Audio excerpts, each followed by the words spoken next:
নখ কাটা ছাড়াও নেল কাটার অনেক কাজে লাগে। নাম্বার 1, নেল কাটারের উপরের অংশকে সরিয়ে আপনি যে কোনো তারকে সহজেই কাটতে পারবেন। নাম্বার 2, যদি বক্সের টেপ খোলার জন্য কাটার খুঁজে না পান তাহলে নেল কাটারকে কাটারের মতো ইউজ করতে পারেন। নাম্বার 3, আপনি নেল কাটারের এই অংশ দিয়ে যে কোনো স্ক্রু টাইট অথবা লুজ করতে পারেন। নাম্বার 4, যদি আপনার কাছে কয়েলের স্ট্যান্ড না থাকে তাহলে আপনি নেল কাটারের এই তৃতীয় অংশটিকে ফোল্ড করে কয়েল লাগাতে পারেন। নাম্বার 5, নেল কাটারের পেছনের দিকে বানানো ছিদ্রতে যে কোনো তারকে ঢুকিয়ে বাঁকা করতে পারেন।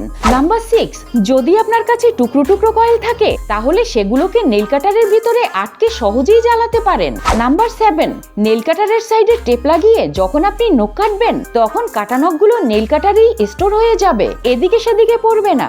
নাম্বার 8, ফল কাটার জন্য চাকু না পেলে এটাকে চাকুর মতো ব্যবহার করতে পারবেন যদি আপনি গিদড় হন। নাম্বার 9, নেল কাটারের এই অংশ দিয়ে যে কোনো বোতলের ঢাকনা খুলতে পারবেন। নাম্বার 10, আপনি নেল কাটারকে কিচেনও বানাতে পারেন যেটা প্রয়োজনের সময় কাজে আসবে।